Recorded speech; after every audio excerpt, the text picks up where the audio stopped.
Will you join us?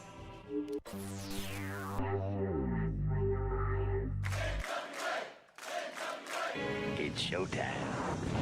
Good evening, ladies and gentlemen. We are tonight's entertainment. You're not here, you missing out, because this show... Ladies and gentlemen. All right, listen up. And now, the moment you've all been waiting for. It's time for the Alliance Guys podcast.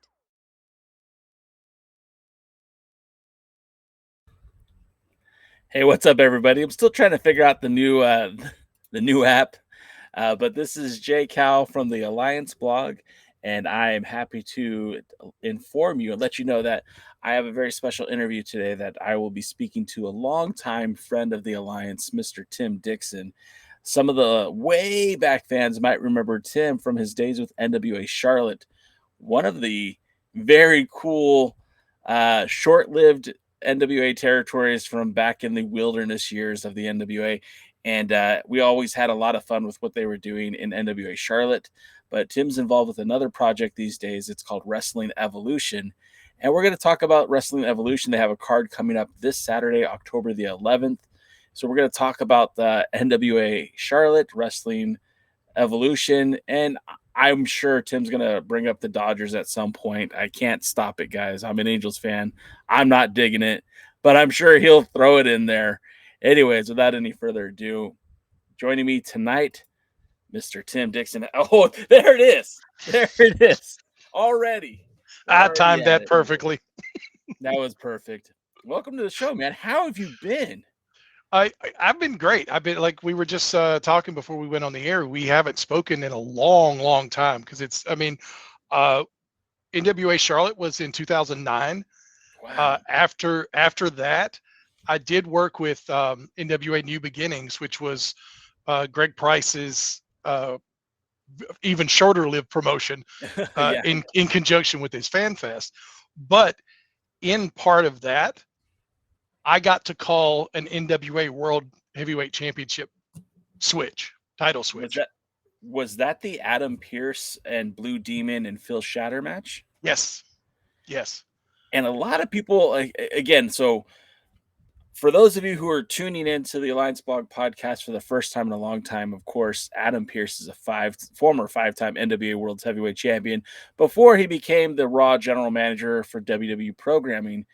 And he was essentially what we like to consider the measuring stick of success for NWA World Champions of that time. And when he defeated Blue Demon Jr. and Phil Shatter in that triple threat match, Phil Shatter was one of the hot up-and-coming pro wrestlers out of Georgia, out of NWA Anarchy, and had a lot of positive momentum going his way. Blue Demon had held the title, I think, almost 2 calendar years, had been competing internationally and for a lot of the promotions out here on the West Coast, but very little NWA title defenses for Blue Demon on the East Coast. The New Beginnings was a really big deal. And for Adam Pearce to win that title, that set up his third run as World Heavyweight Champion and definitely pushed the NWA forward at a time when they definitely needed some positive momentum. So those were good memories for me. I hope they were good memories for you. Do you? Oh yeah, absolutely. Because it was a triple threat match. Demon came in holding the title. It was a triple threat match. He was eliminated first. And so the entire room just kind of stopped because we all realized, wait a minute, we're going to have a new champion because the current champion just got eliminated. And so like the entire room just went silent. And of course we're going crazy. Dave Marquez, another friend of yours, was doing commentary with me. Okay. And so we were going nuts at that point because we knew that we were going to see another heavyweight champion to come in. So yeah, and it was a crazy night. It was a kind of a false finish to make it look like Phil had gotten the title, but then it got reversed and it was Adam's win. And so it was a crazy night. Tully Blanchard was booking that for Greg back then. So that was my first time working with Tully. So you mentioned from the Charlotte area, that's what I grew up on. I grew up on the Horsemen, Ric Flair, Tully Blanchard, Magnum TA, Nikita Koloff. That was what I grew up on. And there was a little moment, just to kind of pull back the curtain. There was a moment backstage. They were explaining what was going to go on at the end. And, I didn't know, Tully didn't know me from Adam, but he's there and he's telling me, what's going to go on. I was like, all right, I'll get it over for you. Yeah. And he goes, I know you will. And like the 6-year-old kid inside me just went, "Ooh!" It was just awesome. That is an extreme vote of confidence from somebody who's legendary status with the NWA, and that sounds phenomenal. So when the match was happening, besides having to carry David Marquez on commentary, Phil Shatter at the time was very popular, especially in the Carolinas, big time, because he was already working for NWA Charlotte, and then in New Beginnings, he was very much an important part of what Greg Price was doing then. Did you feel like it was and this is just your opinion, please, did you feel like maybe he should have won the title that night, or do you think Pierce was the right decision? I think Pierce was the right decision, but I think it was also a test to see what the crowd did. I mean, there was going to be, of course, you're in Charlotte, North Carolina, there's going to be a certain amount of people that are going to go nuts for him. Yeah. But there's a lot of other people there from elsewhere. So I think Bob Trowbridge who was at the time was the NWA president, wanted to kind of gauge what the reaction was. And it was overwhelming. I think it was a huge reaction. Of course, you got the hometown kind of thing, but I think it was above and beyond that. I think Phil had the momentum. I think at some point, if he didn't, move on to other promotions, I think he would have gotten, at the time he was the NWA national champion, which is usually the step right before you go to the world title. So I think that was a kind of a test to see how the crowd reacted to possibly him winning. And I think that would have been a logical next step. Him and Pierce had an incredible match. I think they could have had many more incredible matches. So yeah, I think that was, in my opinion, it was a test. I always liked what Shatter brought to the ring. He had a lot of tenacity. He was a juggernaut compared to a lot of the guys that were wrestling for the NWA at the time. I mean, he had size, he had strength, and he looked. I always use this term. Well, I use it now. It's the wrestling poster test. If you put that guy on a poster, does he look like he belongs? And absolutely 100% Shatter did. That dude walks into, that's same kind of thing as I think Heyman talked about it one time. It was a bar test. If this guy walks into a bar, you going to notice him? Yeah. And the answer with Phil is absolutely. You can't. There's no ignoring him. Yeah, he had the size, he had the look, he had buckets of charisma. I mean, he was, and on top of it, he's a great guy. I keep saying he was, but he is a great guy. And I wish he'd have got a little more chance on a national stage.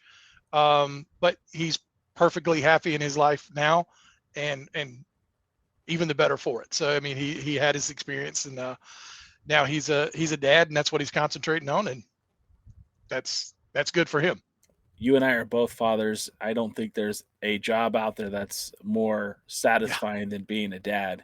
Yep. And absolutely, it's one of the best things I do every day, waking up and having my two little ones. My oldest is 21 years old. I think your oldest is about 23. That age, right? 23.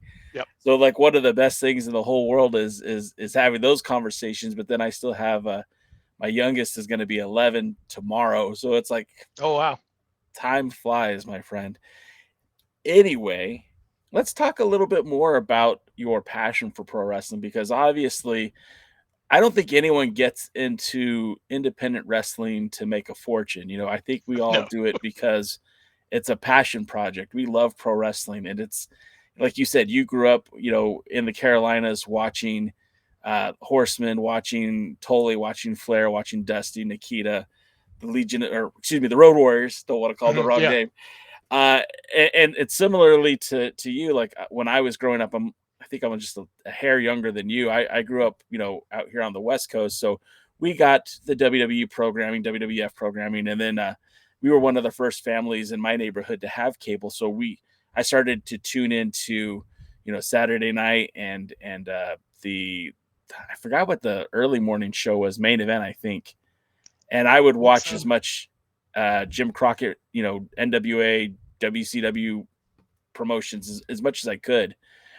What was it about pro wrestling that you think that lured you in?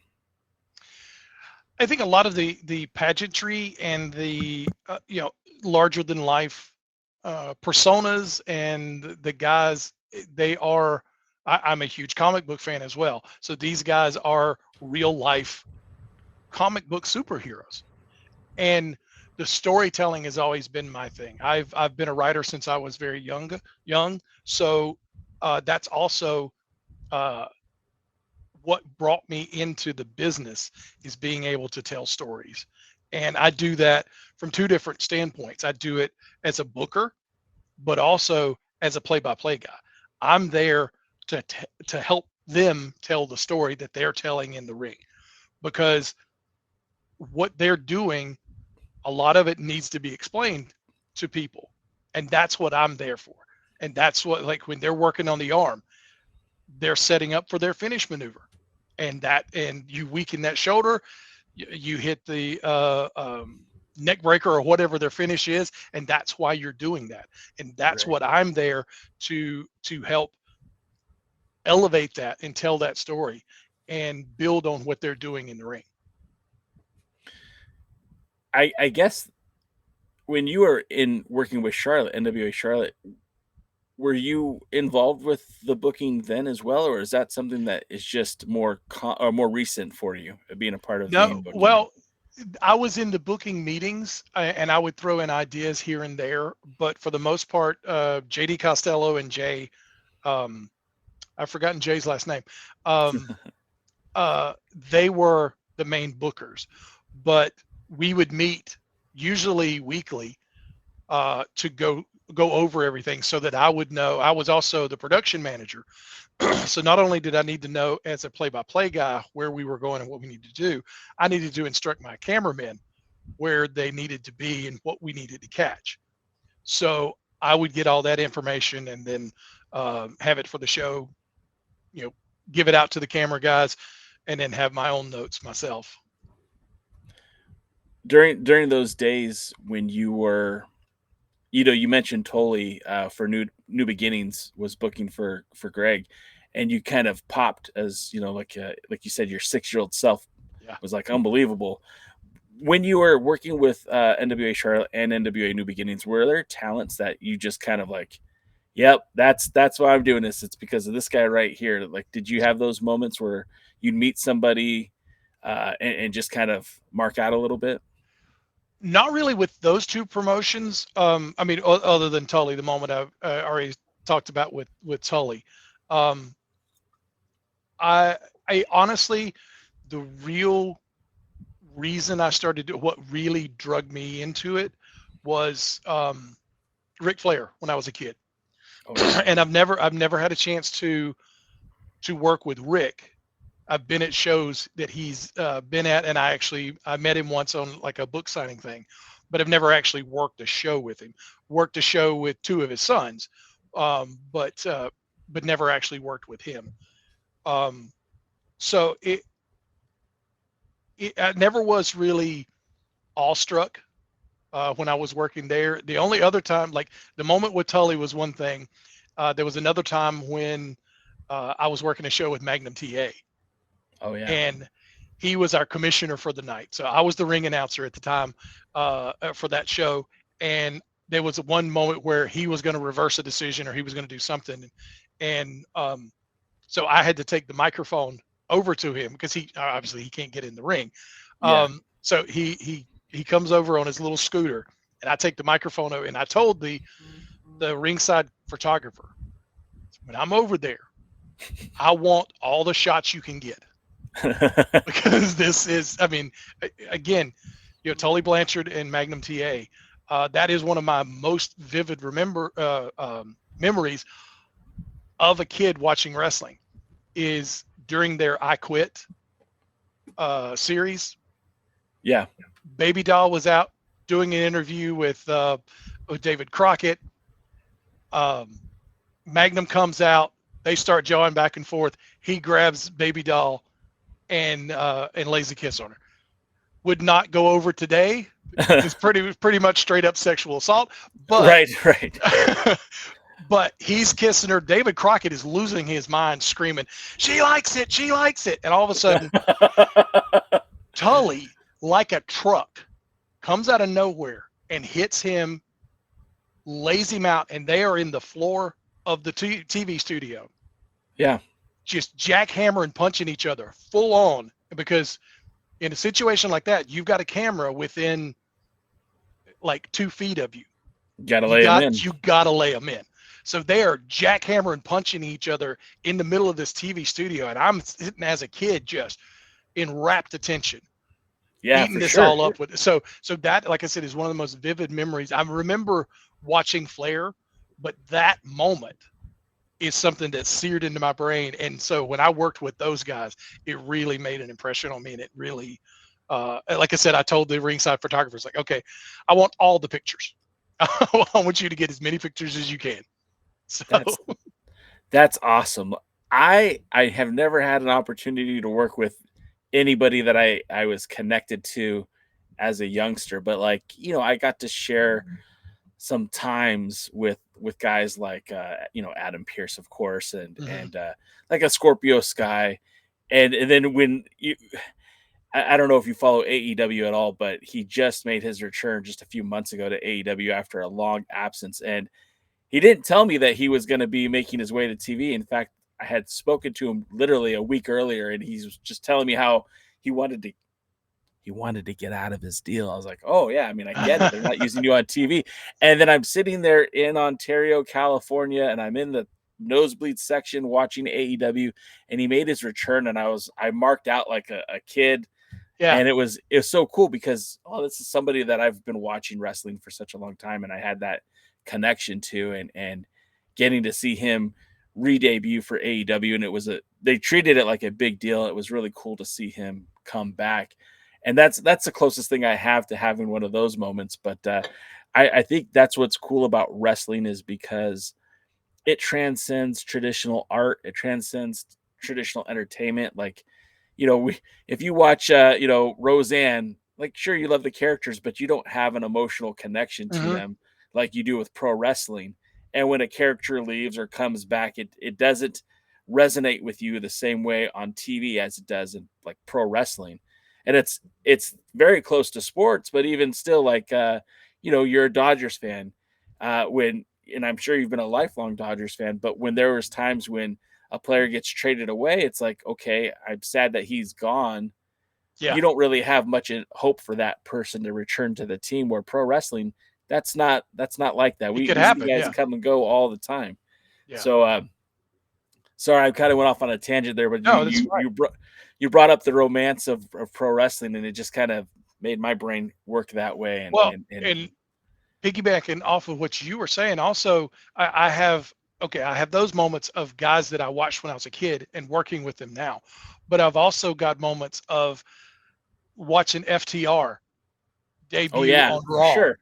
Those guys, I've known those guys for years. Yeah. And specific, it's hard for me to break gimmick names, because I've always told guys, I only speak in gimmick. I don't want to know your real name.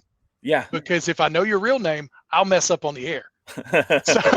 So I don't want to know your real name. So I still think of Cash Wheeler as Stephen the Fever Walters. That's what I knew him as on the indies. And him specifically, I've known literally since he broke into business. Wow. I was the first night I was introduced to him. I was introduced to him as Stephen LB Walters. The LB stood for Lodi's bitch, because he was traveling with Lodi at the time, and he was carrying the bags, he was getting the stuff, and because he was sitting under the learning tree with Lodi. And so that he was literally just barely into the business right then. And so to see him, Dash, I've known, but not as well. I worked with him when he was Casey McKnight on the indie scene around the Carolinas. But to watch them debut on Raw that night, hear the pop, and like you said, for them to be treated like such a big deal. It's a huge thing. I love watching it. I love watching them on AEW now. I'm not as much of a fan of AEW as I am still the WWE product, but to watch them be accepted as one of the greatest tag teams in the world today, it does my heart good. It's awesome. I love watching stuff. Love these bitch. Yep, that was what it was. So because you brought up the FTR and because you've been connected to the NWA over the years, I have to ask, I don't know the answer to this. Were you a part of the NWA revival event that took place in North Carolina where they crowned a new World Junior Heavyweight Champion? No. When was that? Okay. So that was like in, I guess like 2011. That was an event that was literally produced by Bob Trowbridge. Now he didn't run events. This was an event that Bob Trowbridge put on. And they crowned a World Junior Heavyweight Champion. It's funny because you mentioned FTR and I mentioned Scorpio Sky. Both Stephen Walters and Scorpio Sky were in that tournament, and it came down to Chayce Owens and Kevin Douglas in the finals of that tournament. That Kevin Douglas won the junior heavyweight title that night, and then would proceed to feud with Chayce Owens over the title for a couple of years after that. But just you brought it up and it made me think, oh man, I remember when Steve Walters was in the NWA World Junior Heavyweight title tournament. And go ahead. Bob actually ran a couple of shows in Charlotte, and he called them NWA in Charlotte. That's right. Not long after NWA Charlotte had shut down. I was there for those. I only basically ran camera at ringside because he had all the help he needed. They weren't doing like a video product. So what I shot at ringside was all that ever existed. But yeah, actually, and this may be the best place for me to ever ask this. I mentioned before the NWA New Beginnings. When I called, I was able to do play-by-play and call a NWA World Heavyweight Championship title switch. I have never watched that. I have never seen it. As far as I know, it's nowhere out there. So if anybody out there knows where I could find it online, I would be eternally grateful. I will start looking for that because I do think it exists. I think I've seen it. Oh, so that would be great. I will we're gonna put that out there into the universe. I think I'm gonna look for it for you. If I find it, I'll let you know. Because I'm almost positive I saw that match. I'm almost positive I remember you calling that match. Yeah. It was we streamed it. If I'm not badly mistaken, it was streaming, but I don't know if it's still out there somewhere, but I've never been able to find it. And that's like I said, that's something like I told the NWA Charlotte guys when they started, it's like, okay, you've got these 3 letters. You're in one of the few places in this country where that still means something. And because I grew up in this area, they still mean something to me. And calling a NWA World Championship title, just calling the match, but calling a title change is a huge deal for me and something that I'm very proud of. And I tell people at the drop of a hat because that's something not many people have done that. So right. There's not well, you think about it, since 1948, there hasn't. It's been around for a very long time. There hasn't been that many title changes over that course of time. So, I'm not saying that it doesn't happen ever, but it's not happening it's every rare weekend. when it happens. Exactly. Yeah. And that's pretty cool. Like I said, I'll keep my peepers peeped for that one, That would be because great. you're right. That's a cool moment, and it would be very nice for you to be able to see it. Of course, in 2011, streaming services weren't super great, so I'm weary of the quality of the video. But I'm Yeah. sure I'm sure we could track something down for you. I'll keep my eyes open. Yeah, that would be great. Now, I do want to talk about Wrestling Evolution, but it would be remiss if I didn't ask you if you were following the current NWA. Do you watch it at all? You tune in into Roku to see I NWA watch it Power? occasionally. Yeah, I watch it occasionally. I don't watch it as much as I should, because it like you said was saying before, it has the history. It has a special spot for me. So I feel like I should watch it more. It's just one of those things that I never actually sit down and do it. And they've got some great talent there. And the deal with Roku is a great deal. It gets them into a lot of households. So it's a great thing. And I haven't watched it since it was on Roku. But the production that I saw last time I watched is really good. And that's the other side of me. I'm a play-by-play guy, but I'm also the production guy. Yeah. So that's what I look at first thing. And one thing that I did notice is and I know why it is, the entrances of the wrestlers. There's no nat sound. It's generic music piped over. I know that's licensing. So I can watch it and know that that's a choice they made. It sucks, but you got to do it.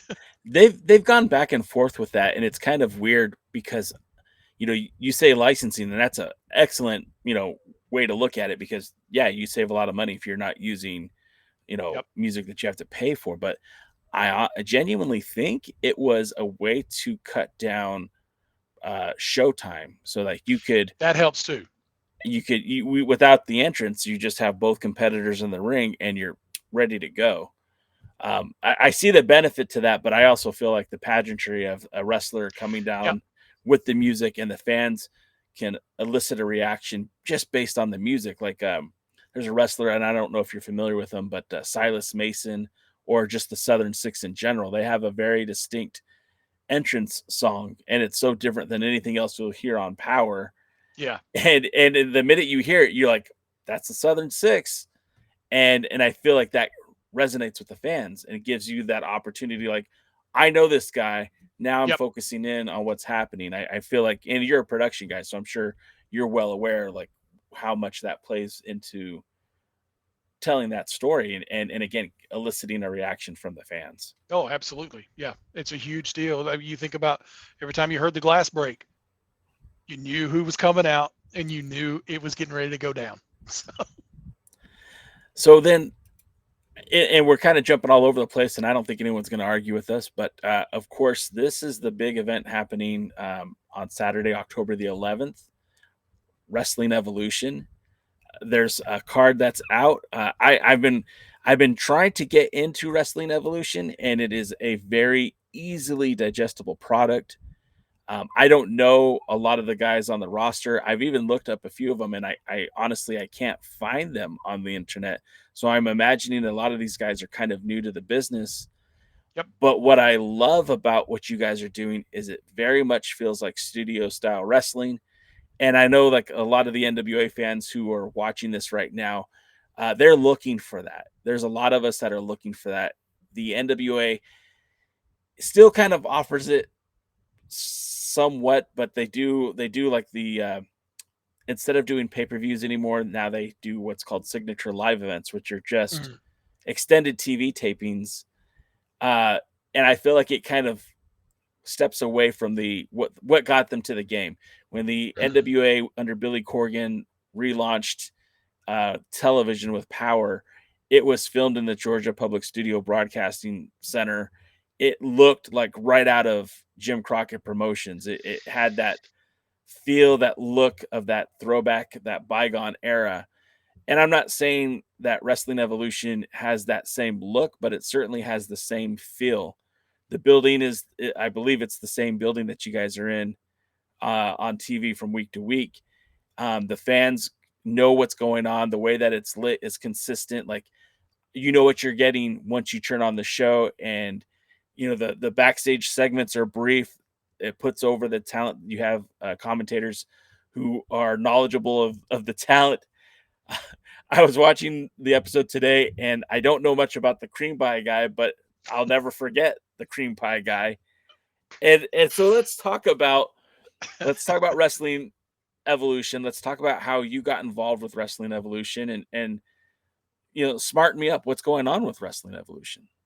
Yeah, Wrestling Evolution is a promotion that started in 2023. I had actually pretty much gotten out of the business. I hadn't done anything in several years. And I started seeing posts about Wrestling Evolution coming. And I don't even remember how I did it, but no names were attached to it. And nobody was saying like who the promoter was. But I kind of figured out who it was. And it's a guy that I've known for 20 years now. That is the thing. 2025 is my 20th year in the business. Wow. That kind of blows my mind. But he was one of the first guys. This is Tim Wilcox, the CEO. And if you watch our show, he's the damn boss. That's what he says every time. And he's so damn good at that, at being the evil jerk boss. You can tell he enjoys doing it too. Oh, absolutely. and to the point that, and the crowd loves it, because to the point to where a couple of months ago, he was like, we're in a booking meeting. He was like, okay, I'm done with this the thing I'm doing now. I'm going to kind of step back to where it's not me being involved. It's them pushing the storylines forward. And he wasn't on the show like with his own little segment for a couple of months. And there were people going, where you been? What's, we enjoy screaming at you and you just being a jerk while you're out there. So, so it's part of the fun of being at Wrestling Evolution.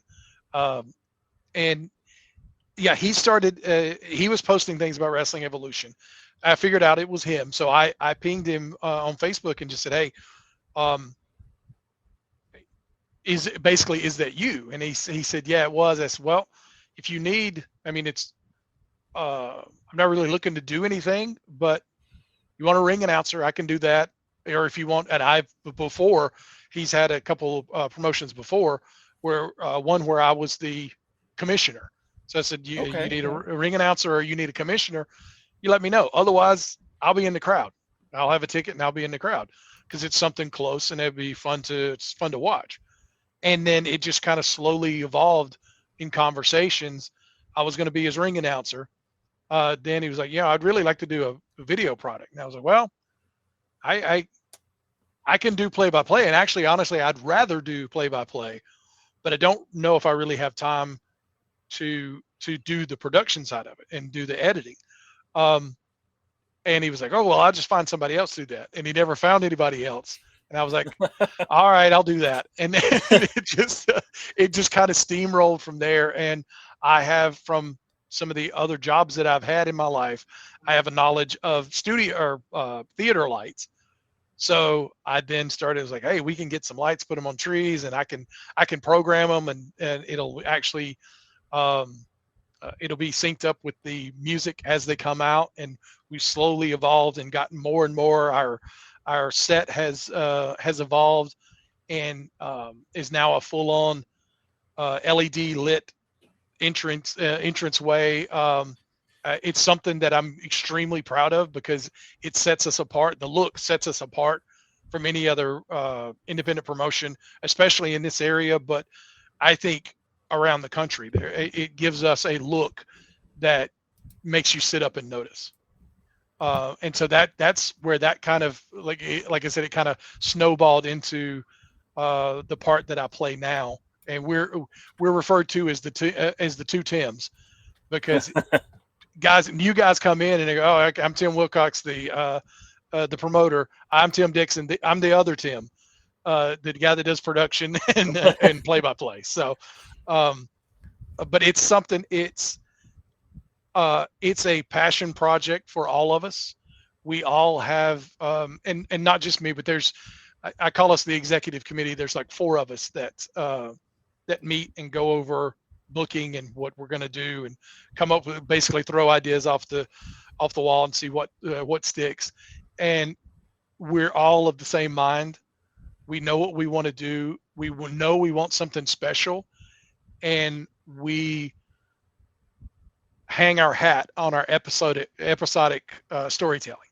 That's what we take an approach to.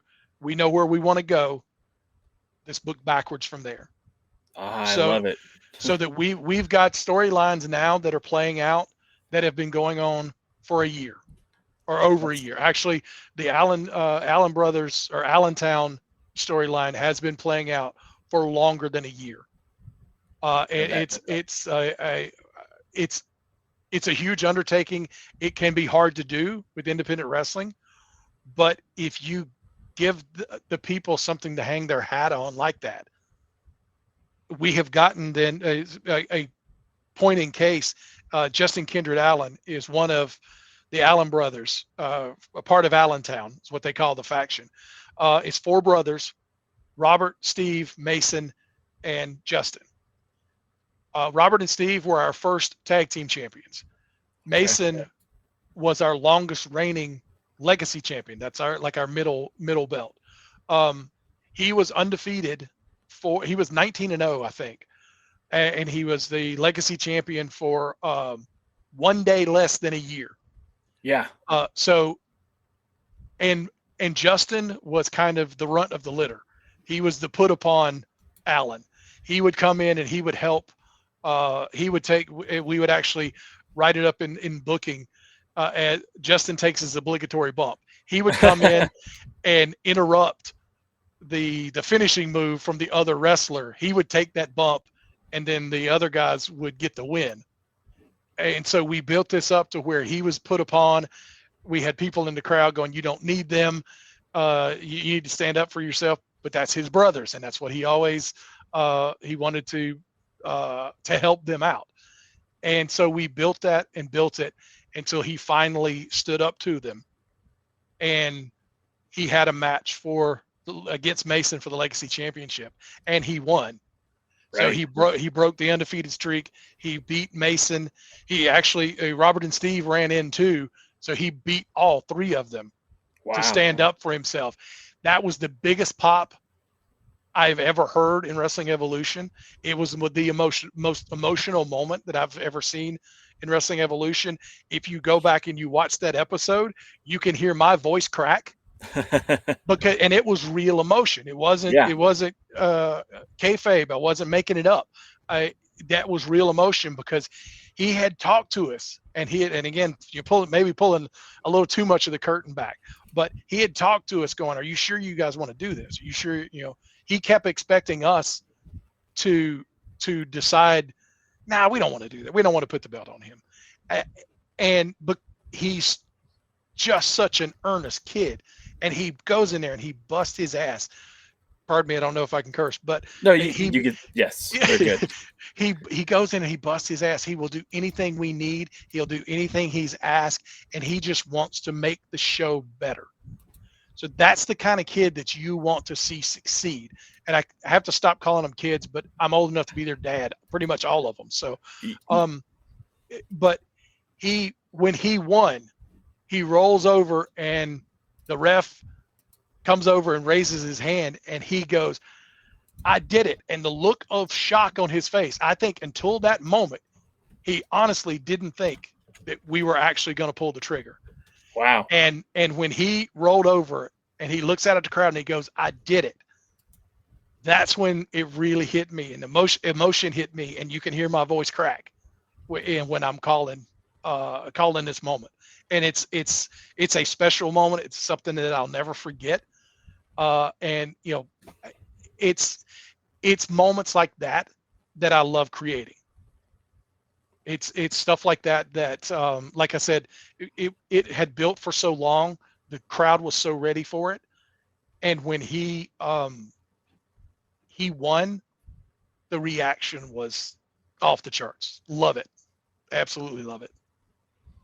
There is a talent that will be appearing at your show on Saturday named Jada Stone. Now, I've been fortunate enough to see Jada Stone actually wrestle multiple times here in Southern California, but I know that she was also wrestling in Japan with the Tokyo Joshi Pro Wrestling, wrestling with AAA, doing matches in Baja California, and all over the world, really.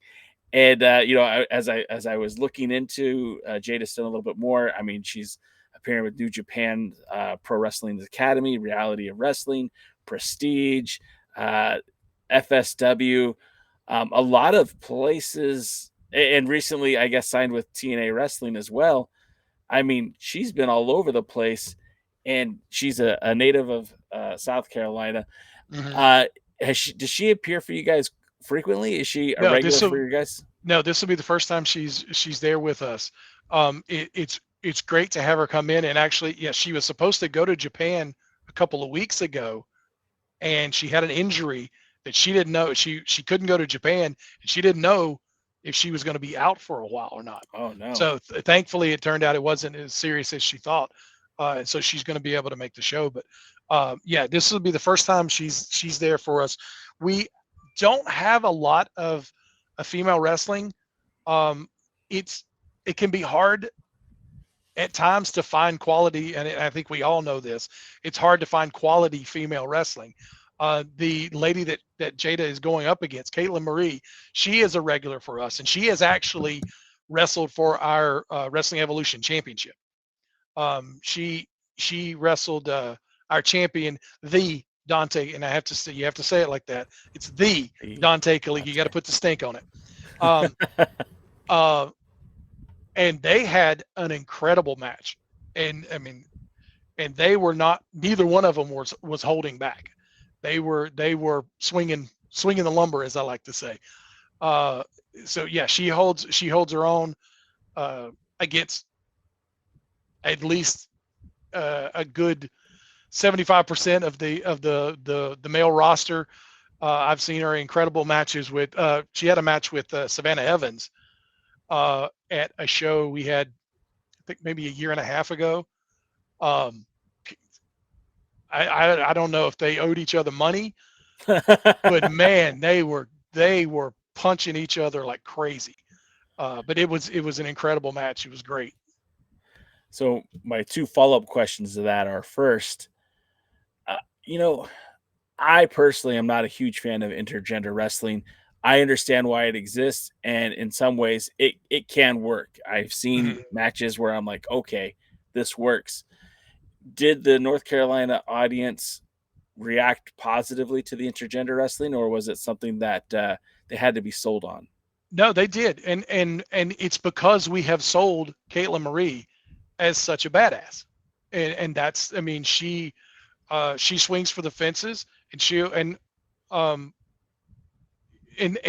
that is the case. There's not a ton of female wrestlers that it's now believable for her to be in there. I mean, yeah, that's why it's like Savannah Evans is a good match for her, because they're both big bruisers. But yeah, our crowd has accepted many matches like that. Savannah Evans actually came back and wrestled Mason Allen for the Legacy Championship. Wow. And it was a great match, and it's, if you do it properly, and you do it right, you can make it believable, and Kaitlyn Marie is one of those special talents that can make it believable. So then my next question is, you've been with Wrestling Evolution for its inception. Where did you guys find the talents? Like, where do these kids come from? I mean, you could say kids. I'm going to say kids because yeah. I got a 21-year-old at home. I could say that. Where did you find these talented individuals? Where did they come from? We go around to a lot of shows. We scout a good bit. And that was one of the things, like I said, I had been out of the business for a while.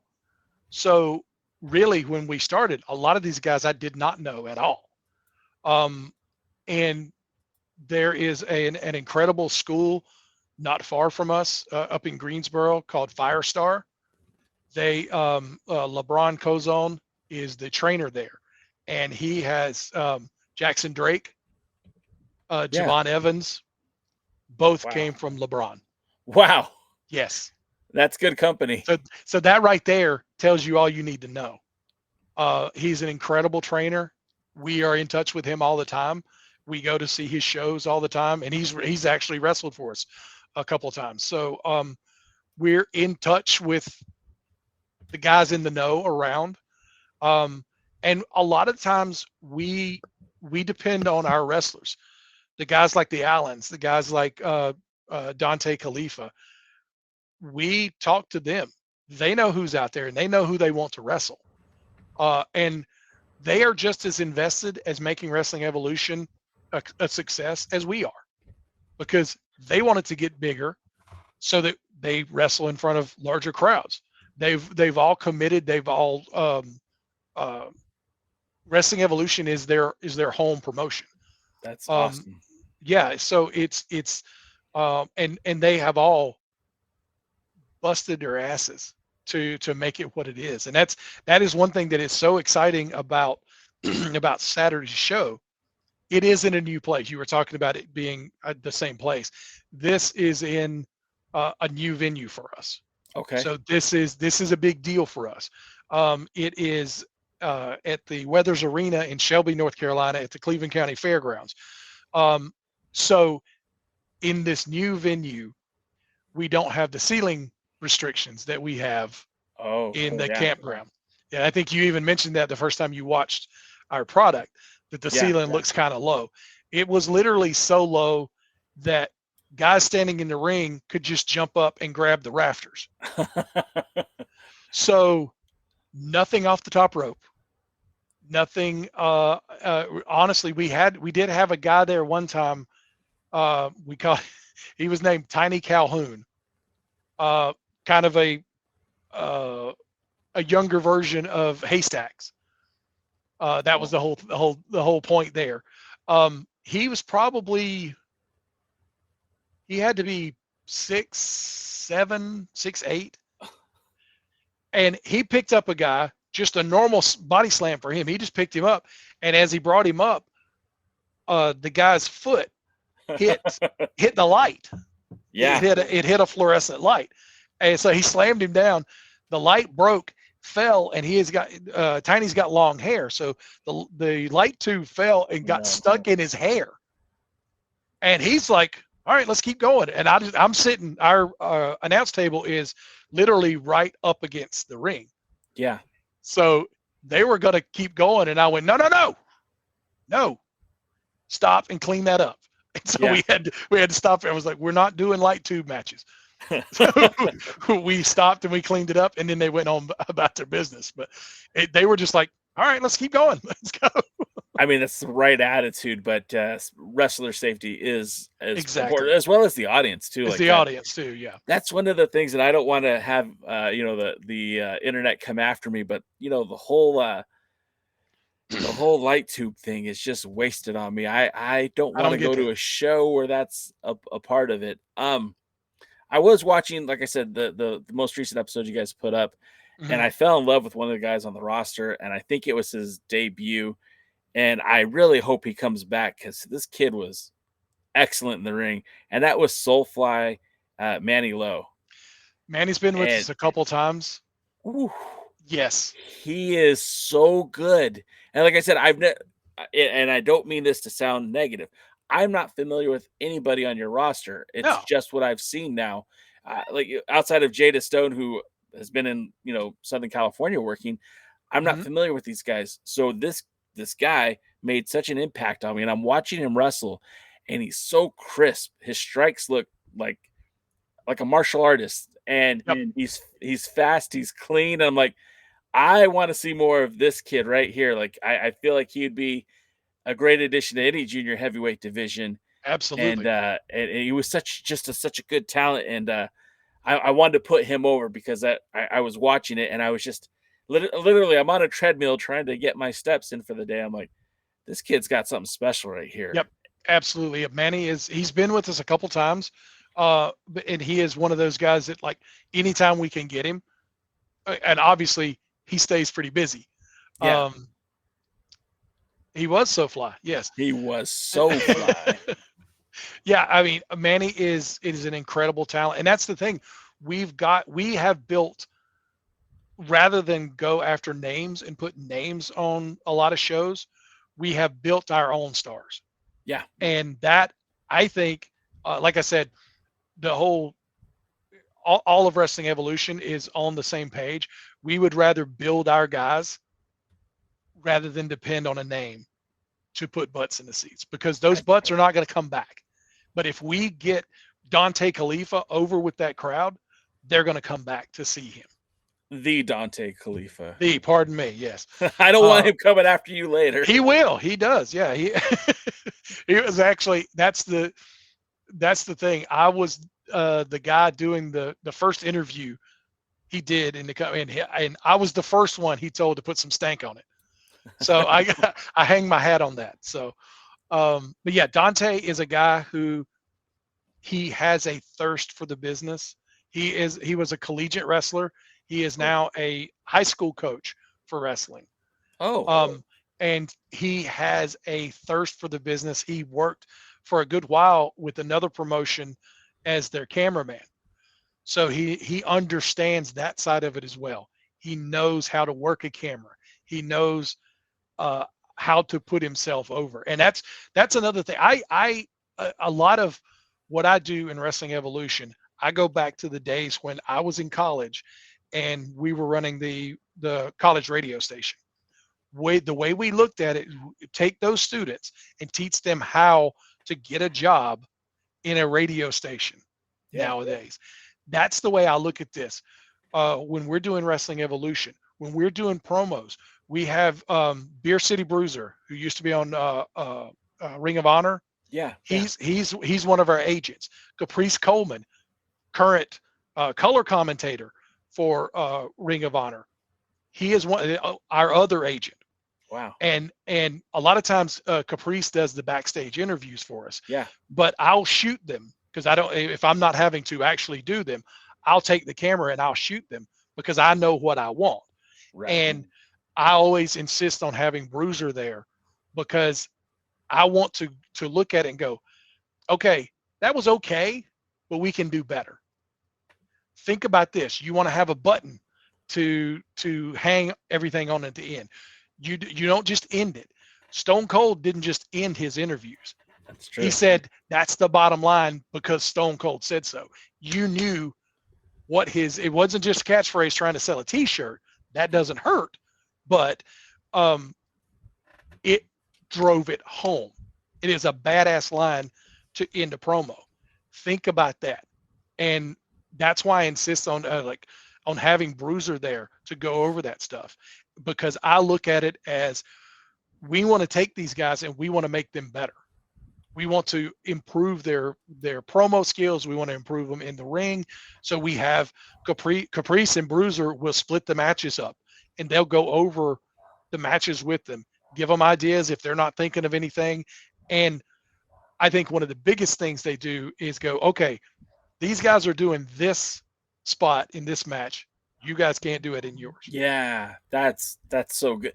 One of my biggest complaints about all of pro wrestling, and it's all across the board, is when you have a match, for example, AEW, they'll have a cage match, and the match before it is like a weapons match, and they kind of evolve into the same thing, and you're like, I just watched this. Yep. And I even hate it when they'll use somebody's finishing move in the match, prior to the other match. You're like, wait, no, that's his finishing move. You're supposed to protect that. Yep, exactly. So I appreciate that as a fan. That's one of the things that irks me more than anything is give me something fresh. I want the hot takes. I want I don't want this match to look like anything like I just saw. Yep. And I feel like there's a lot of I think that's really good for pro wrestling, and I think it's good for the fans too, because if everything starts blending together, then those moments don't feel as crisp, and then the reactions Exactly. die down, and then like, well, why do I want to go to this show? It's the same thing every week. I'll just Exactly. watch it on YouTube. No. If you give them something that's fresh and looks different, and each match has its own unique feel to it, then you have to be there. You have to see what's going to happen. So I love that's something that you guys instill on the wrestlers, and that's coming from you and even the agents that are calling these matches. That's and what a great Caprice Coleman is one of your agents. Yeah. Like, what a Yeah. feather in your cap. That guy just a few years ago was wrestling in the NWA, and they kept talking about how old he was. I'm like, don't mention how old he is, because nobody would know if you didn't say how old he And was. that's- He looks That's his phenomenal in the moniker. ring. That's his moniker now, the Ageless Wonder. Yeah. And he just opened his own wrestling school too, so that's going to be another conduit for talent. And if you watch Wrestling Evolution, Chayce Coleman, Caprice's son, is one of our mainstays. I did not And know that either. that is another guy to keep an eye on. He has since we have our biggest heel faction is called the Drip. Yeah. Since he joined the Drip, he has really just, to my eyes, has blossomed. When he turned heel, because he was, when he was a face, he was very 80s kind of, smiling. This is kind of a happy-go-lucky kind of guy, and that's fine. There's a place for that. Sure. But when he went heel, he really turned a switch. And when we revealed the Drip was all together with Dontay Khalifah, it was the night that Dontay won the championship. We have a thing like the Money in the Bank. It was called the Ascension contract. Dontay won that, and then for months he had been teasing that he was going to cash it in on the champion. And so he had basically our champ at the time, Don Furio, had said, okay, you got my attention. You don't have to keep sneaking around. Next month, you got your shot. Leave the contract at home. You come, we'll have a match. Straight up, man-to-man, one-on-one. So they come out. They have their match. It gets to a certain point. Dontay goes under the ring. He grabs a sledgehammer, and he goes after Don. Automatic DQ. Right. But he's got the contract. So that right there, again, is not something you're going to expect, and that's what we try to come up. We pride ourselves on being able to surprise the crowd. But it didn't stop there. As soon as he cashed in his contract, he won the title belt. Then he motions to the entrance, and the Drip comes out, and it's revealed that he's the one that has been orchestrating them the whole time. And they proceed to lay waste to the entire locker room, including yours truly. Oh no! Because they had been after me. They had threatened me a couple times in interviews and stuff like that. So when the Drip comes out, they make me get in the ring and said, you need to interview the new champion. So I'm like, I don't know what you guys are doing. We need help. Don's laid out. They had laid out all the refs. So I'm like, we need medical help out here. Yeah. When I said we need medical help, I get laid out with a chair. Oh. And get laid out in the ring. Roster starts running out, and they lay waste to everybody. Wow. And then Caprice comes out as like the voice of reason to try to talk to his son, and they go to attack Caprice, but Chayce stops him. Okay. And he's like, okay, yeah. See, now you have a little sense coming back to this. Chayce drops back behind him, drops down, and gives him a nut shot. And the betrayal, yes. And the crowd is going nuts. Everybody's laid out in the ring. I haven't moved since I got put down. So all this is I'm laying face down in the canvas. All this is going on. I'm going to get stepped on. I know it. Yeah. Because the whole time I'm laying there, I'm like, somebody's going to kill me. And we like, okay, this is all going crazy. All right, everybody clear the building. We make all the fans get out. We evacuate the entire building. Wow. I mean, you've been to a ton of independent shows. Yeah. That's one of the cool things about an independent show. You can stick around and you can talk to the favorite wrestler. Not that night. No, and they were pissed. Yeah. The crowd was pissed because we made them get all the way out and then like put stuff over the door so that they couldn't see in. Wow. Nobody moved until they got all out of there. Wow. But we had people, we had other wrestlers around calling, going, "What happened? What? I heard you guys got shut down. What? Wow. What happened?" Yeah. No, the commitment to the bit is amazing. I love it. Absolutely. Yeah. And yeah, me committing to getting hit by a chair. That was. Did you at least get your hands up? It got me in the back, but okay. Well, that's still unfortunate, but yeah, I had the suit jacket to absorb. Well, you're doing all right though. I mean, you're sitting here, you're not in a body cast, so I guess that's true. Yeah, okay. Yeah. Now, you mentioned the Drip. They'll be in a 6-man tag match at Point of No Return as Chance, Coleman, and I hope I'm saying it right. Oh, Chayce Coleman.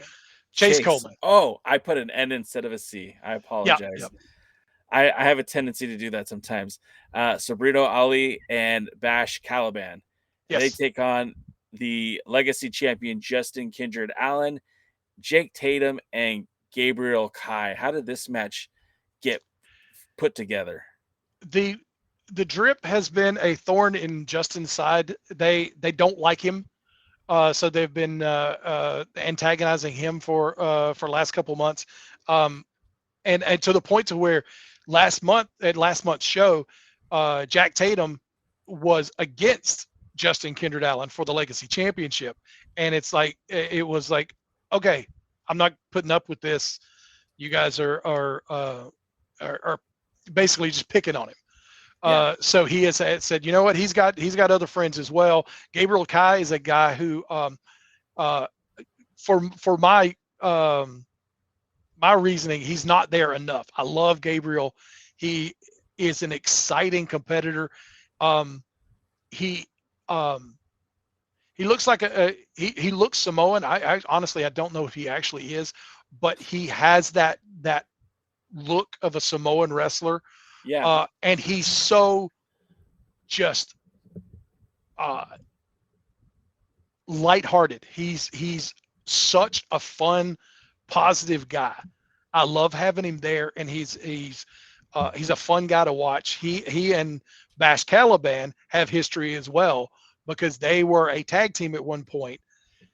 Oh. And were having no success, and Bash went with his new manager, James R. Hustle, and turned on Gabriel. So Gabriel, this will be the first time Gabriel's been back in a while, so he's looking to get a little revenge on Bash. The Drip is trying to get at Justin. Justin's trying to get back at the Drip. Again, we have a storyline behind almost every match, and that's something we hang our hat on. And I believe, if I'm not mistaken, Sabrino Ali was the opponent for Soulfly. Yes. Yeah, Brino, phenomenal athlete as well. Yes. Just want to throw that out there too. Yeah, Brino is another guy who he has an incredible mind, and he is, again, pulling back the curtain. He understands you don't have to go over to get over. I love it. That's a mentality I think is missing a lot in the independent scene these days. I do want to get to some more of the matches, because this is a stacked card.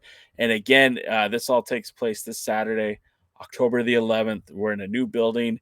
It is the Weathers Arena in Cleveland, the County Fairgrounds in Shelby, North Carolina. Doors are at 6, bell time 7. You can get tickets at thewitnesstheevolution.com. More matches that are on the horizon. Tommy Okami taking on Chayce Emery. I think I know Tommy Okami from the first episode that I watched. Tommy's part of the Drip. Tommy is a member of the Drip, and Chayce is a local guy. He's from the Shelby area. He is also a collegiate wrestler. He looks like a collegiate wrestler. He's got the cauliflower ear. Oh yeah, absolutely. That's a nasty one too. But yeah, he is a great guy. He's got a very kind of throwback character. The first time we did promos with him, he kind of shocked me because it was like Ricky Morton was standing there. It felt like a Ricky Morton 1986 era promo that he was cutting. He's a very old school dude. He's a good kid. He's phenomenal in the ring. Absolutely phenomenal. So that's going to be a fun match. That is a very interesting comparison because Ricky Morton, probably one of the greatest baby faces of all time. Oh yeah. And if this kid has even just an ounce of that, I mean, the sky's the limit for him. Yep. And then we also have Luke Fury taking on Elliot Shock.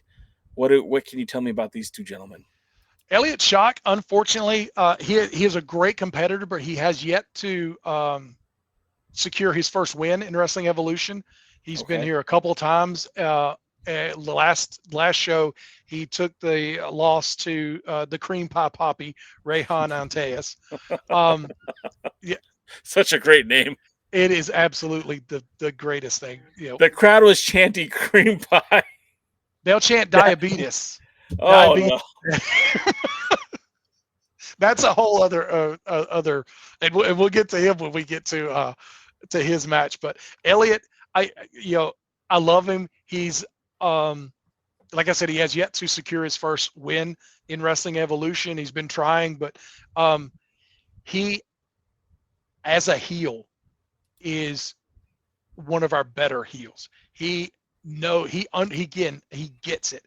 He didn't even set up a merchandise table at our last show. He just stood there the entire time. Doors open at 6, bells at 7. He spent that entire hour walking around inside the guardrails and just antagonizing the crowd. He was over as a heel before his music even hit. They hated his guts. And again, is one of those kids that just get it. And that's who we want to work with. That's who we love working with, because you can stoke that fire and let them do their thing, but also give them the encouragement and ideas to do different things to make themselves better. And then Luke Fury, I hate to go back to Ricky Morton again, but he's a kid who reminds me of Ricky Morton a lot. He is a third generation wrestler. Oh, okay. And he is, I think he just turned 18. But he's been wrestling for, I think, 3-4 years. Wow. So yeah, he started really young. Again, like Jackson Drake, he started when he was and Javon started when they were 13. Wow. But Luke, he has been, because he's a third generation wrestler. Leilani Kai took him under her wing, okay, and trained him, and she took him to NXT. He was sitting front row at NXT when it was in town a couple weeks ago. So she knows where to take him to get him under the right learning trees. But I've seen him in a match do something that Ricky Morton told me one time, what he would used to do when he was taking heat in a match. He would sit there, find one person, usually a female, because Ricky's not stupid. Yep. Find a female in that first row, lock eyes with her, and reach out and go help. Oh, I love it so much. I saw Luke do that in a match one time, and I was like, dude, I know where you got that. That's awesome. Yeah. That's the kind of stuff that wrestling needs. Yep. It's something that I don't know why that hasn't been passed down. And I'm not trying to take away from this, but like, we have a kid out here, and I say kid, but he's a grown man. Danny Limelight, who was the United Wrestling Network world champion. He was in California as a babyface, and everywhere else he worked as a heel. But he was so good at eliciting that reaction when he was getting beaten up, because he's not a big guy. He would be considered a junior heavyweight. Always kind of reaching to the crowd, making eye contact. You're like, that's it. That is it. but then he's like this great heel everywhere else. Yeah. And then he just turned heel in California too. So it's now he's all heel. But I love it's the simple things. And that's the thing about pro wrestling that never, it's should always be in vogue, is the little things that connect a talent to the audience, whether it's a baby face or a heel, just that look of disdain or that look of help or hope. It goes so far in pro wrestling.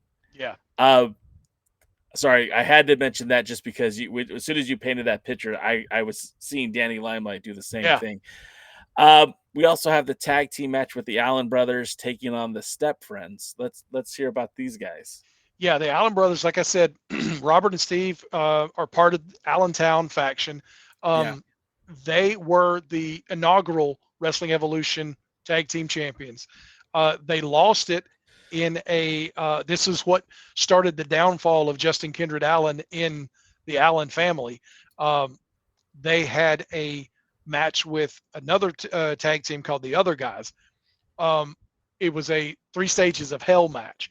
And Wilcox, our benevolent leader, had stacked the deck against the Other Guys because at one point the Other Guys threw him knocked him out, threw him in a trash can and rolled him out.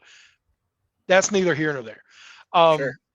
But the third fall in the 3 stages of hell match was a special referee fall. Justin was the referee. At one point, the Other Guys had both Robert and Steve with crippler cross faces with the belt. And if you watch our the open to our show, the image of Steve being choked with the belt is in the open. So Justin got scared for his brothers and quit for them. And that was what started kind of the downfall of him being in there. So they are still trying to make their way back to the tag team championships. And this is a number 1 contender match. Okay. For the tag team championship. The Step Friends are a special team. Drew Adler and Paul Lasher.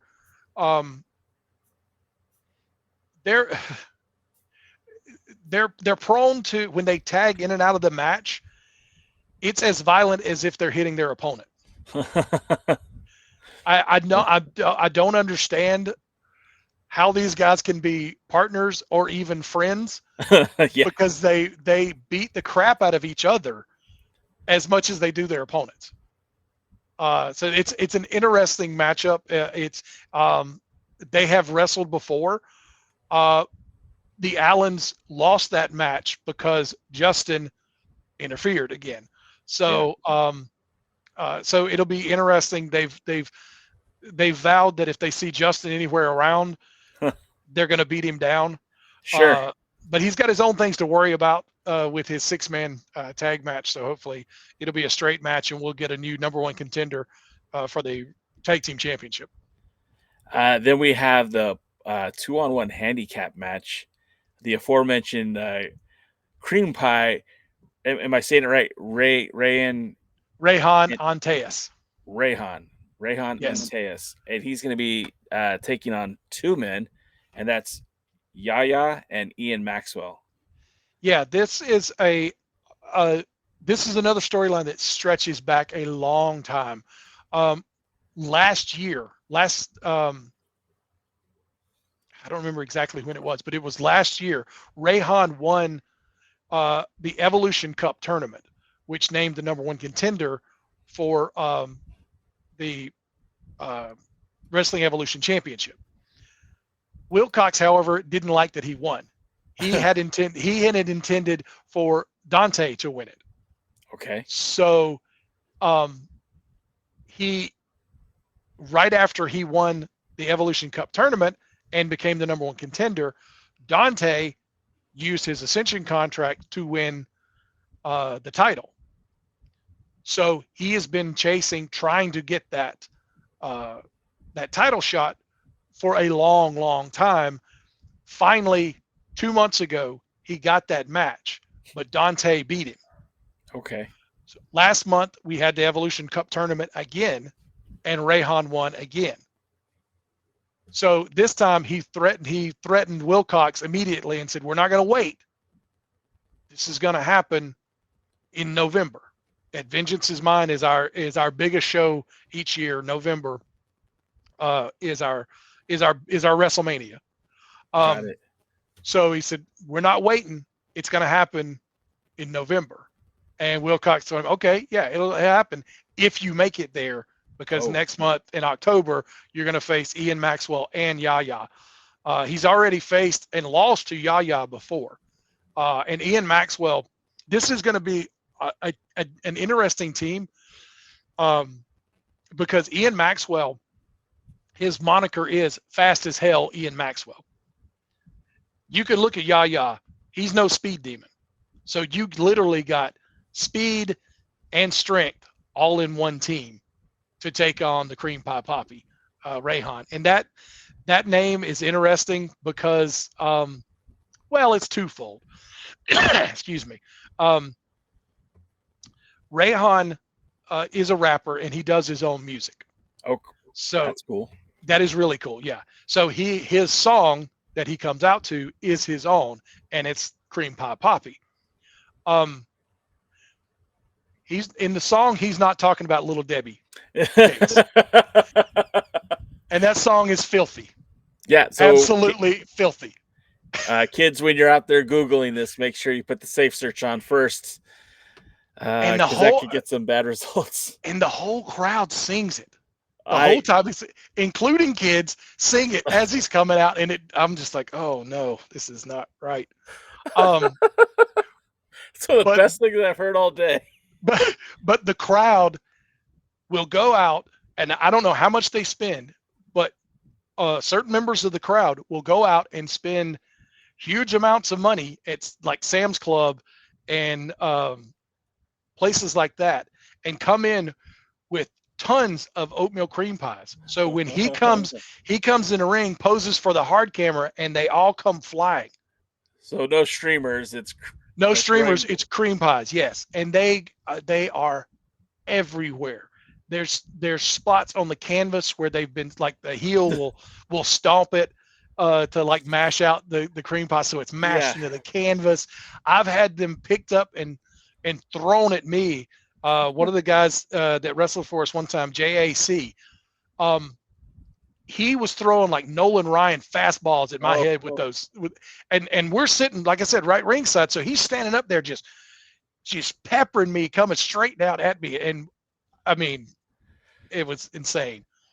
But it's a fun experience because his whole entrance with his music, they're singing, the lights are doing their thing. They're throwing cream pies in there. It's such a fun experience. We even did like a last show when he was wrestling Elliot Shock. We kind of did a New Jack thing where they left the music playing while they were doing the match for a little bit. Amazing. I do want it. We have, I think, at least 2 more matches to cover. And if I miss anything, please let me know. But also the tag team championship match, Hustle and Flow versus the Expensive Attraction. Hustle and Flow won those titles from the Zenith, right? The Tevin, correct. Tevin T. Tevin D. Turner. Anymore. Thank you. I was trying to say Tevin T. Turner. That wasn't right. And J.R. Miller, they won those titles back in July. So they've held those titles ever since. What can you tell me about these guys, and what can you tell me about their opponents? Hustle and Flow, actually both of these teams are young tag teams and very high speed, high octane tag teams. The Man Cave Session, that is we call him our CFO. He's our Chief Fun Officer. He handles little segments in between matches. Okay. To like get the crowd involved, and he does trivia contests and gives away tickets to the next show and stuff like that. So it's real cool. It's something we do to make sure the crowd's getting involved, and it's a special experience there. Yeah. But yeah, I'm sorry. Hustle and Flow and and Expensive Attraction both are very high octane offense. You're going to see a lot of high flying stuff. And now that we don't have the ceiling restrictions that we did before, we're going to see a lot more. And that's what I always say. Like if guys are wrestling hustle and flow, they'll powder out to the outside. It's like, you're not safe out there with hustle and flow. Makes it worse. It happens a lot. So this is going to be a fun match. Expensive Attraction also faced the Allen brothers for a number 1 contender match for the tag team championship a couple months ago, and the Allens lost that one. So they don't have they won the tag team titles for the first time, but since they lost them, they've had several number 1 contender matches, and they've lost each one of them. So they don't have a great record in number 1 contender matches. But the hustle and flow is going to be an Expensive Attraction is going to be a great match. Some of the best tag team wrestling around, according to Man Cave Sessions. I think when done properly, tag team wrestling is probably the best style of wrestling there is. And it's good to hear that you have some good tag teams at Wrestling Evolution and competing for the tag titles. That's always going to be fun. That brings us to the main event. At least I think it's the main event.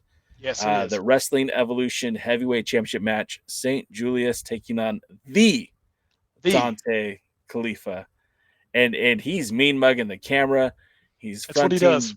He's fronting the drip. I mean, this guy looks intimidating. Tell me about this matchup. And obviously, the cream pie poppy is going to be waiting eagerly to see who wins this match. Exactly. Yes. Whoever comes out of this match as the champion will have Reyhan waiting on, if he makes it through, Yahya and Ian Maxwell. Right. They will have Reyhan waiting on them next month. But St. Julious was in the Evolution Cup tournament final last month, but was taken out by the drip. So he used that to lobby to say, okay, I was taken out. I didn't have an honest shot at this. So that got him a title shot this month here at a point of no return in Shelby. Dontay Khalifah is the longest reigning Wrestling Evolution champion. He won last November. So if he makes it through here, through point of no return, it will be a year that he has held the title. But he has now held it longer than anyone has in the history of Wrestling Evolution. He has proven his dominance time and time again over different opponents, several different title defenses of huge proportions. I don't know if you've watched the match with Dontay and Jaquan McNair on the episode that went up last week. I didn't get to that one yet. Okay. That one was an instant classic. Jaquan McNair is a guy who, again, we look for guys like this that have an actual amateur wrestling background, because they have physical tools that immediately translate into professional wrestling. Course, yeah. Jaquan was All-American wrestler, so he and Dontay went into it to put on a clinic, and they absolutely did. It was an incredible match, and it's one of those things that when I'm there calling a match, I can tell. I a lot of times a guy will ask me, if guys will ask me after their match is over, ask me what I thought about it. Right. And a lot of times I can't really tell them until I've edited the match. After I sit down, I do the editing, and then I can tell them what I thought. This one I could tell was special from where I was sitting over there calling the match. It was an incredible match, and the main event of the last episode, the Allentown Civil War, was another one that was special from the get-go. But Dontay Khalifah is an incredible young talent. St. Julious, on the other side, also an incredible young talent. Both men very young in the business, but have shown leaps and bounds that, like, you wouldn't think that. I mean, Dante's been doing it, I think, 2 years now. Julious, I believe, may still be in his rookie year. Wow. But he has shown incredible, and both of them came from Firestar Wrestling, LeBron Cozone. So again, that's, what I was talking about. We know where to watch to get good guys. We know where to watch. So Yeah, it sounds like it.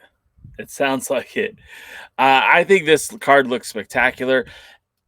I guess my final couple of questions are: one, what's the turnaround time from when this event is filming this Saturday, October the 11th, to when it will be up on YouTube? Like, typically, how long is that turnaround time?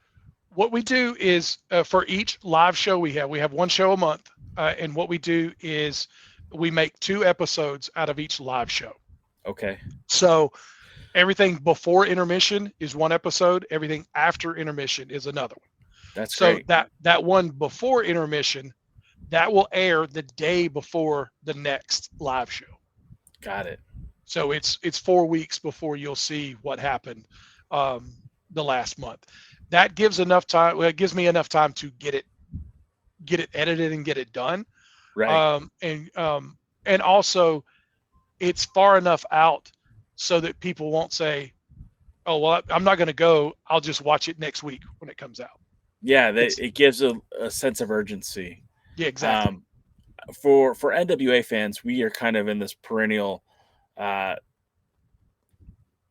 example, they already filmed their 77th anniversary show and a set of TV tapings, and they're coming up on their October event, and they're loading it up with stars. Like, this is a huge event. It's going to be at the Center Stage in Atlanta, but TV's not advertising it because there's like 3 months of wrestling in the can that they have to get to. I feel like that's a bit much. I think if you could give me a month before the show, I could live with that easily. I could live with that. And I mean, October's the days are going by so fast anyways that November will be here before you know it. But I think this card is definitely one that I'm going to check out when it does make its debut on YouTube. I'll be sure to check it out. And then my final question for you is, I see that there's a lot more events that are happening the rest of the year. I mean, you still have your November event, and then it looks like there's an event in December as well. And then it just kind of keeps rolling. Like, it doesn't stop. You got an event in January. You got actually 2 in January, because I don't think you have one in February. But it just, like, you guys have dates already lined up for the rest of the year up until October of next year. I think that's awesome. Was that by design? Oh, absolutely. Yeah. It's past. We've got all the way through December. Decided the dates themselves we have landed on. The venues haven't been completely nailed down yet. In December, the November show is back to the cross country campground for Vengeance is Mine. December's Vendetta show will be at a new venue again. It'll be at the National Guard Armory in Lincoln, North Carolina. So we're stretching out into new places that don't have the ceiling restriction that we do at the campground. Campground has been a lot of fun. It's been a great place, and we've done this show Saturday will only be the second show we've ever done outside of the campground. So it's been our home for 2.5 years, but we want to kind of stretch out. We want to go into, Shelby is a larger market than Denver, North Carolina is. Lincoln is also larger. We don't have the restrictions, the ceiling restrictions, because we have a lot of guys who are high flyers, and it kind of limits what they can do. So they can't really show the fans everything they can do if they don't have that ability to do stuff like that. And also, Shelby, I'm just coming from a production side.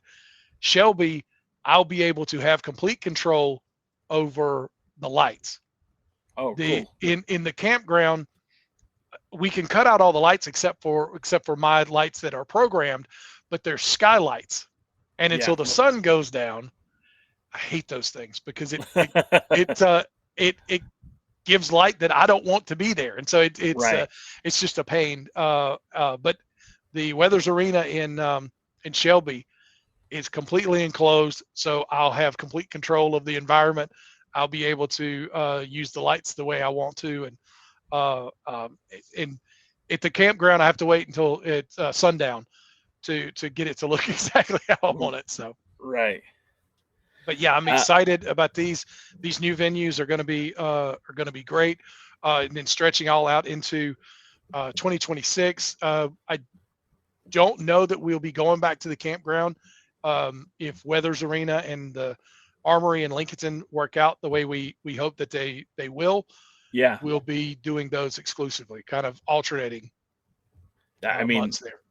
I think that's for the best because again, that'll allow you to get the most out of your athletes. Plus, like you said, in terms of lighting, that's a plus too.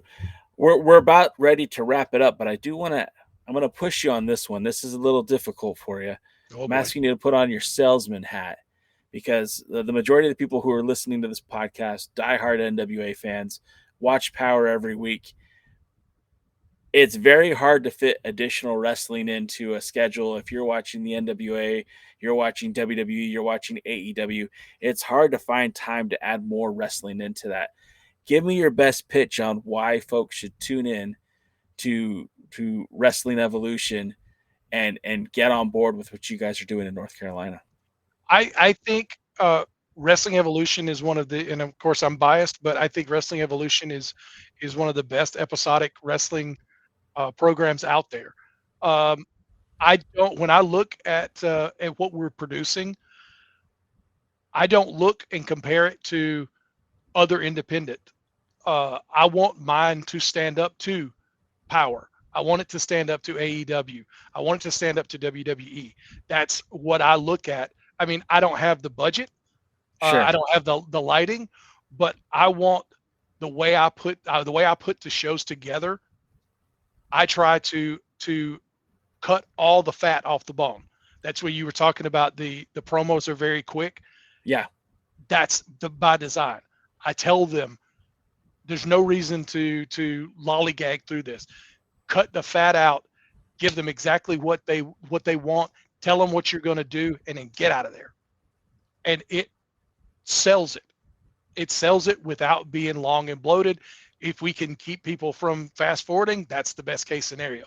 And that's what I always, when we are booking the shows, we're looking for action, excitement, characters that people can get behind, and we build those characters on a monthly basis. And I think it's one of the most exciting wrestling programs that you can watch out there on YouTube. I say, you give us a chance. If you give us a chance and you watch it, you'll want to watch more. I think that is absolutely fair and a great way to pitch the show because, I have watched, I'm on episode 2 that I've watched, and it's hard to find that time, but it's worth it because, like I said, these young guys, these up and comers, I feel like we're watching the future of the sport. Absolutely. And I really feel like that is, it's fun to be on the ground floor when you see these guys come into the business, and I feel like that's what a lot of us are going to get if we're watching Wrestling Evolution. So, Tim, I want to thank you again for your time. I only expected this to go an hour. We're in almost an hour and 40 minutes over here. So we'll wrap it up here. But again, thank you so much for your time. Best of luck on October the 11th. And best of luck with your Dodgers. And best of luck with everything with Wrestling Evolution. I hope you guys keep kicking that door down and putting on the best product you can. Jay, thank you for having me on. I appreciate it. Always, brother. And if we don't talk again sooner, let's not wait 10 years because that's too long. No kidding. All right, Tim. Thank you so much. That was Tim Dixon. Dixon Knows Best. I don't even know if that's his moniker anymore, but Wrestling Central. I have the links in the video description. Check it out. They're on Facebook, Instagram, and of course, YouTube.